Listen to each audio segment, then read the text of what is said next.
Good evening. Here we are on a Monday. It's a little gloomy out, but hey, we're just ready to start kickoff between the Kansas City Chiefs and the Baltimore Ravens. But today, I'd like to talk about three different kind of games that took place yesterday, and then tomorrow I will discuss this Chiefs-Ravens game that happens tonight, and then I'll talk about some other of the top performers that happened or that occurred on Sunday. So, are you ready to get your fix?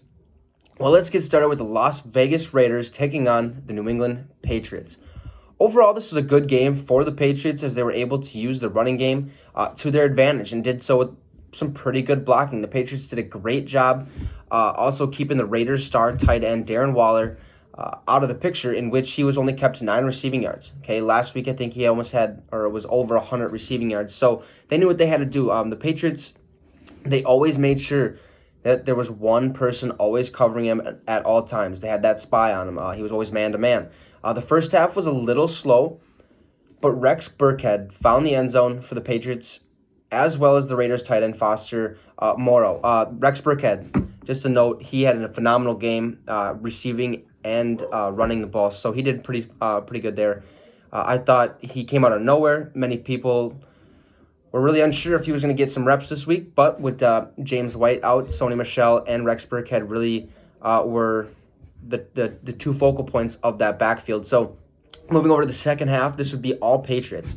And this is where we really got to see Rex Burkhead make a pretty solid appearance. He had 49 rushing yards and receiving yards with 3 total touchdowns, 2 of them being rushing and 1 of them being receiving.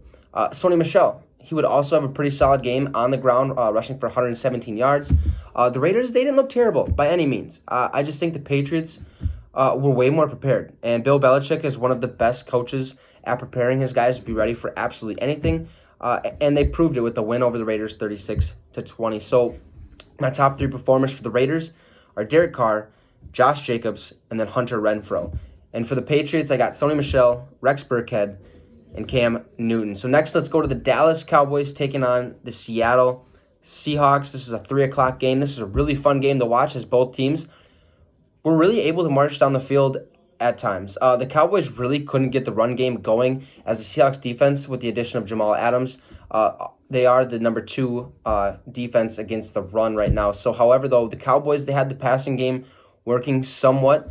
Even though Dak threw 2 interceptions, he also had 472 passing yards to add to that. So I believe he had 3 touchdowns.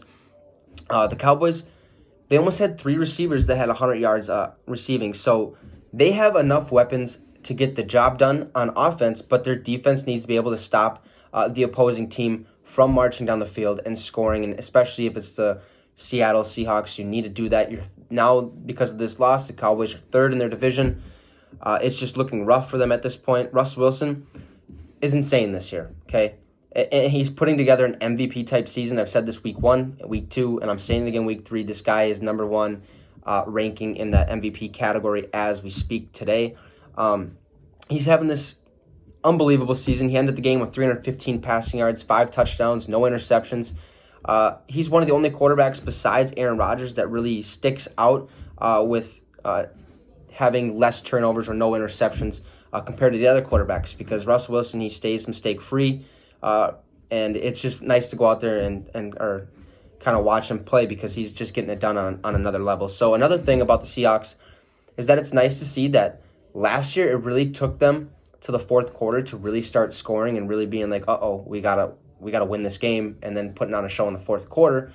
But now they're able to run the score up right from the start all the way to the end, which is, if they continue to do so, they're going to be very tough to beat. They might be the top. They're right now, in my eyes, they're the top 3 team in the NFL.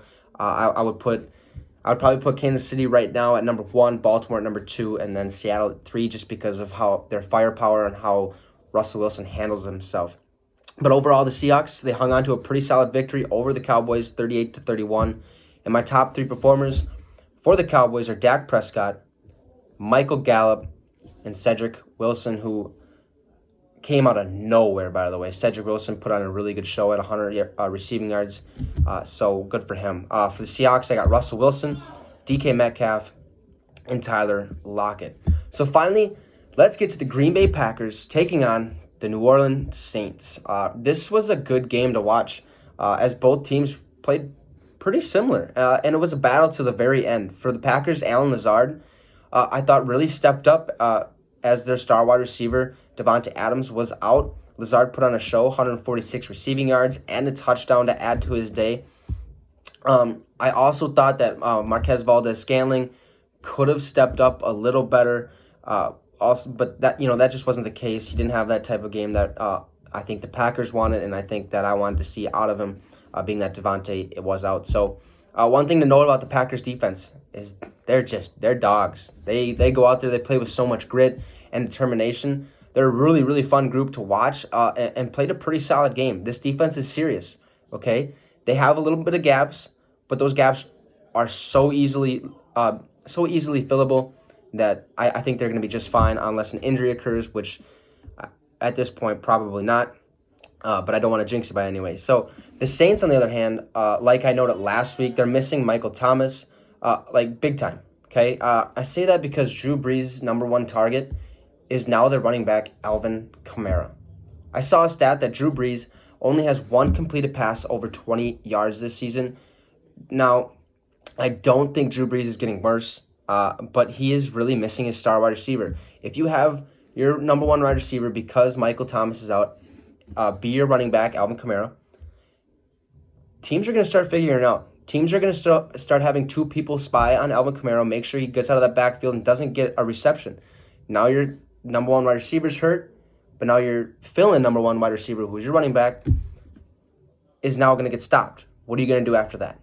It's going to be tough to kind of overcome that. Michael Thomas does come back in a couple weeks, I believe either next week or the week after. So I don't think, like I said, I don't think Drew Brees is getting worse. He's just missing Michael Thomas pretty bad right now. If the Saints had Michael Thomas, I feel as if they probably could have won this game. And they could have also won their Week 2 game. But Green Bay's defense, they played a solid game, okay, and made sure they held on to a victory 37-30. So like I said, they've scored 85 points in 2 games. Now this puts them, I believe, at 117 in 3 games. That's a lot of points to score. So my top 3 performers for the Packers are Aaron Rodgers, Aaron Jones, and Allen Lazard. So for the Saints, I got Drew Brees, Alvin Kamara, and Malcolm Jenkins. Well, that's going to end our discussion today, and now we wait for one thing. Chiefs, Ravens. That's what we wait for. It's going to be a great game. Who's the best in the NFL? They prove it tonight. I can't wait. It's going to be great. Patrick Mahomes, Lamar Jackson, Tyreek Hill, Marquise Brown. Both their defenses. It's going to be a phenomenal game. So just go watch it. You won't regret it. I plan on discussing this game tomorrow, like I noted earlier, as well as some other notable top 3 performers in Week 3, kind of like Justin Jefferson, Stephon Diggs, and all those guys. So thanks for stopping by. Have a wonderful night. And you just got your fix with the Wicks.